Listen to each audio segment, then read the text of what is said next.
न रुपया घिसता है और न ही किसी गलत हाथ में लगता है। दिल्ली से जिस गरीब के लिए रुपया निकलता है वो उसके बैंक खाते में सीधा पहुंचता है। अभी हमारे कृषि मंत्री नरेंद्र सिंह जी तोमर ने इसके विषय में विस्तार से हमारे सामने रखा है। पीएम किसान सम्मान निधि इसका ही एक उत्तम उदाहरण है।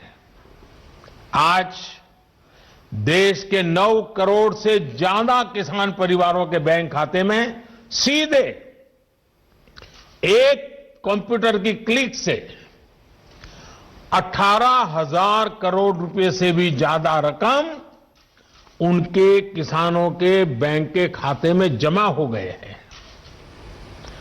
जब से ये योजना शुरू हुई है तब से 1,10,000 करोड़ रुपए से ज्यादा 1,10,000 करोड़ रुपए से ज्यादा किसानों के खाते में पहुंच चुके हैं। और यही तो गुड गवर्नेंस है, यही तो गुड गवर्नेंस टेक्नोलॉजी के द्वारा उपयोग किया गया है। 18,000 करोड़ से ज्यादा रुपए पल भर में, कुछ ही पल में सीधे किसानों के बैंक खातों में जमा हो गए हैं। कोई कमीशन नहीं, कोई कट नहीं, कोई हेरा फेरी नहीं। टेक्नोलॉजी का इस्तेमाल करते हुए पीएम किसान सम्मान योजना में यह सुनिश्चित किया गया है कि लीकेज न हो। राज्य सरकारों के माध्यम से किसानों का ऑनलाइन रजिस्ट्रेशन होने के बाद उनके आधार नंबर और बैंक खातों का वेरिफिकेशन होने के बाद इस व्यवस्था का निर्माण हुआ है। लेकिन मुझे आज इस बात का अफसोस भी है कि पूरे हिंदुस्तान के किसानों को इस योजना का लाभ मिल रहा है। सभी विचारधारा की सरकारें इससे जुड़ी हैं, लेकिन एकमात्र पश्चिम बंगाल सरकार,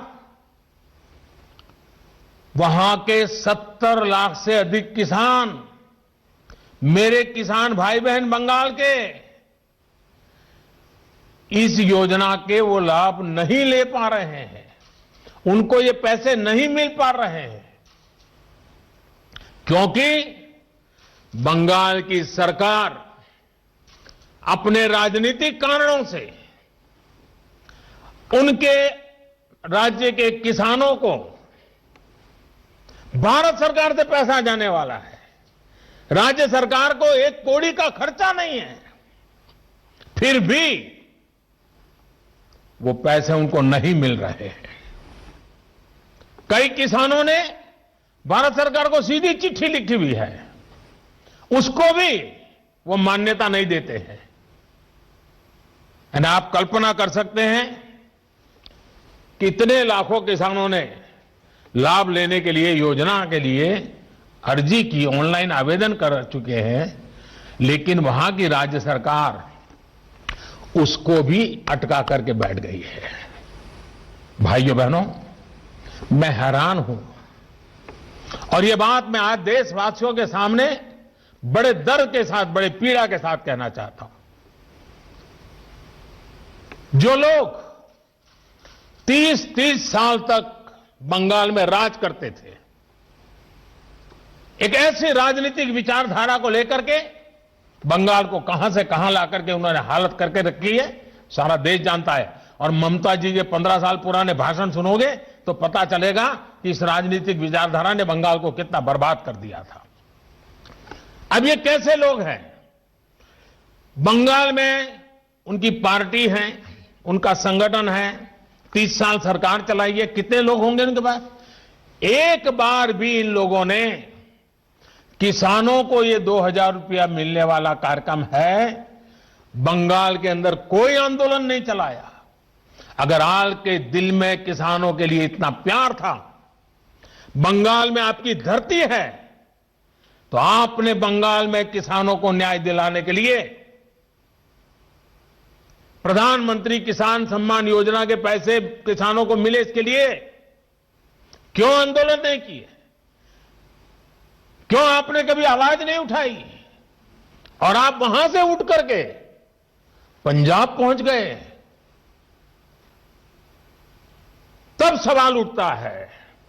और पश्चिम बंगाल की सरकार भी देखिए, अपने राज्य में इतना बड़ा किसानों को लाभ, 70 लाख किसानों को इतना धन मिले, हजारों करोड़ रुपया मिले, वो देने में उनको राजनीति आड़े आती है। लेकिन वही पंजाब जाकर के जो लोग के साथ वो बंगाल में लड़ाई लड़ते हैं, यहां आकर के उनसे गुपचुप करते हैं। क्या देश की जनता इस खेल को नहीं जानती है? क्या देश की जनता को इस खेल का पता नहीं है? जो आज विपक्ष में हैं, उनकी इस पर जुबान क्यों बंद हो गई है? क्यों चुप है? साथियों, आज जिन राजनीतिक दलों के लोग अपने आप को इस राजनीतिक प्रवाह में, जब देश की जनता ने उन्होंने नकार दिया है, तो कुछ न कुछ ऐसे इवेंट कर रहे हैं, इवेंट मैनेजमेंट हो रहा है, ताकि कोई सेल्फी ले ले, कोई फोटो छप जाए, कहीं टीवी पर दिखाई दे और उनकी राजनीति चलती जाए। अब देश ने उन लोगों को भी देख लिया है। ये देश के सामने एक्सपोज हो गए हैं। स्वार्थ की राजनीति का एक भद्दा उदाहरण हम बहुत बारीकी से देख रहे हैं। जो दल पश्चिम बंगाल में किसानों के हित पर कुछ नहीं बोलते, वो यहां दिल्ली के नागरिकों को परेशान करने पर लगे हुए हैं, देश की अर्थनीति को बर्बाद करने पर लगे हुए हैं, और वो भी किसान के नाम पर। इन दलों को आपने सुना होगा, मंडिया बोल रहे हैं, एपीएमसी की बात कर रहे हैं और बड़ी बड़ी हेडलाइन लेने के लिए भाषण कर रहे हैं। लेकिन ये दल, वही झंडे वाले, वही विचारधारा वाले जिन्होंने बंगाल को बर्बाद किया। केरल के अंदर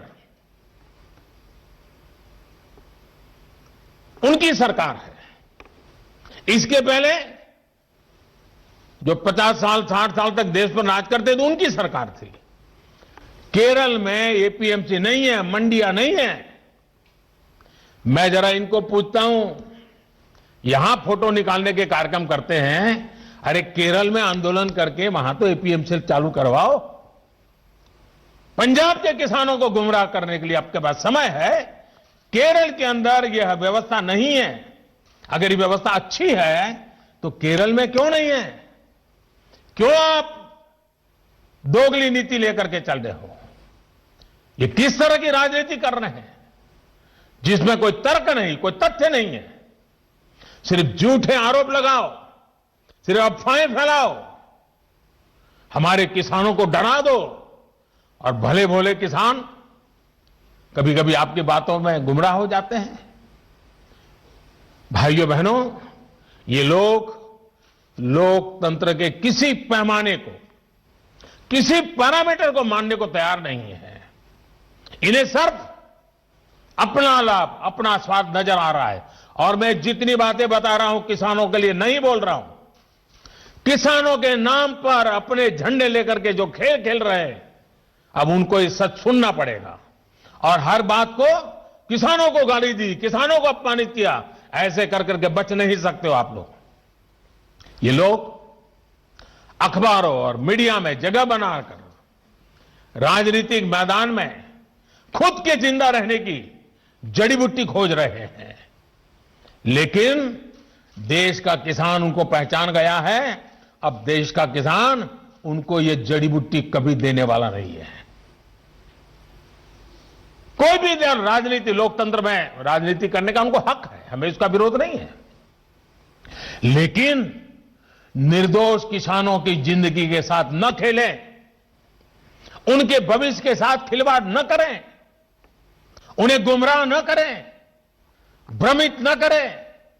साथियों, ये वही लोग हैं जो बरसों तक सत्ता में रहे, इनकी नीतियों की वजह से देश की कृषि और किसान का उतना विकास नहीं हो पाया जितना उसमें सामर्थ्य था।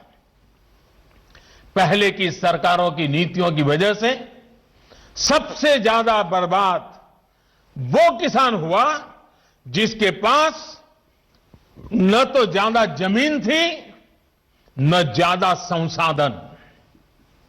इस छोटे किसान को बैंकों से पैसा नहीं मिलता था क्योंकि उसके पास तो बैंक खाता तक नहीं था। पहले के समय में जो फसल बीमा योजना थी उसका लाभ भी इन छोटे किसानों के लिए तो कहीं नामो निशान नहीं था। कोई इक्का दुक्का कहीं मिल जाए तो अलग बात है। इस छोटे किसान को खेत सिंचने के लिए न पानी मिलता था न बिजली मिलती थी।